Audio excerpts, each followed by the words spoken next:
Writing an academic paper requires evidence, but if you take a random sentence from a source and drop it straight into your essay, you disrupt the flow of your own writing and run the risk of accidental plagiarism. A common misstep here is patch writing.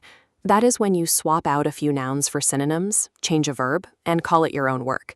This still violates academic standards. Our objective is to take raw source material and weave it into a polished academic paragraph. We do this using a 5-step framework: selecting your method, paraphrasing the idea, engineering the quote, choosing your reporting verb, and locking it in with a citation.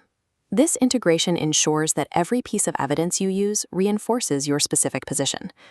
The first step happens the moment you find a useful source. You have to decide, should I quote this directly, or should I paraphrase it? Direct quotes should be rare. Use them if the author is providing an exact, specific definition of a key term. You should also quote if the author is presenting a highly controversial or unique view, and you need to distance it from your own voice.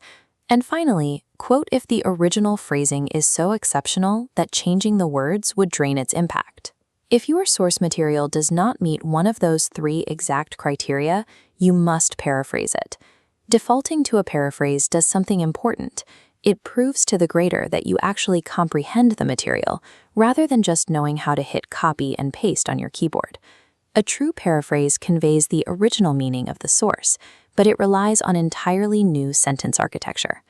The most effective physical technique to avoid plagiarism here is to read the source text, look entirely away from the screen or book, and write the concept out from memory.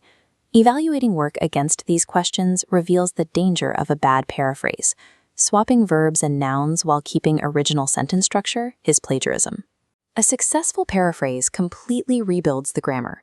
The sentence flow changes, but core data points stay perfectly intact.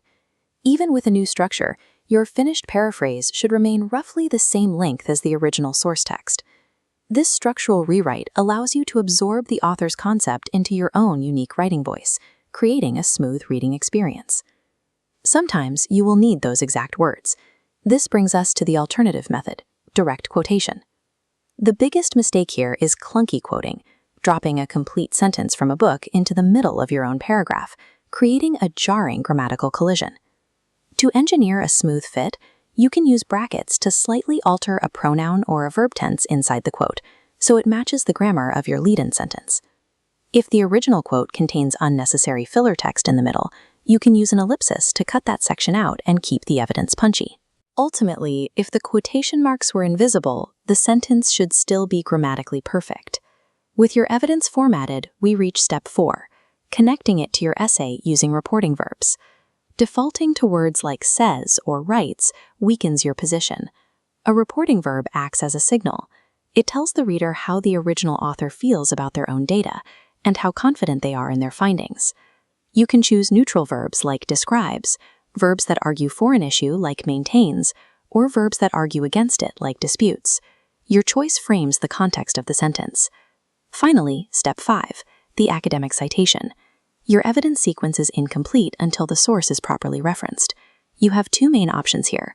Statement focus puts citations at the end, emphasizing data. Author focus places names and dates up front, emphasizing the researcher. Note the strict requirement for direct quotes.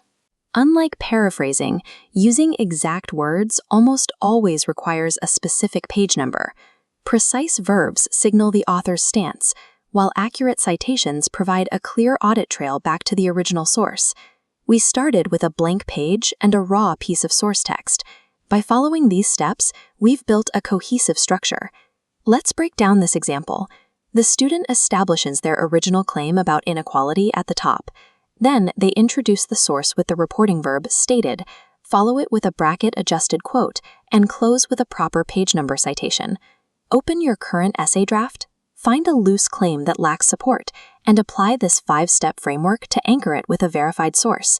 Refining these mechanical skills is the first step toward handling external data with the precision required for scholarly work.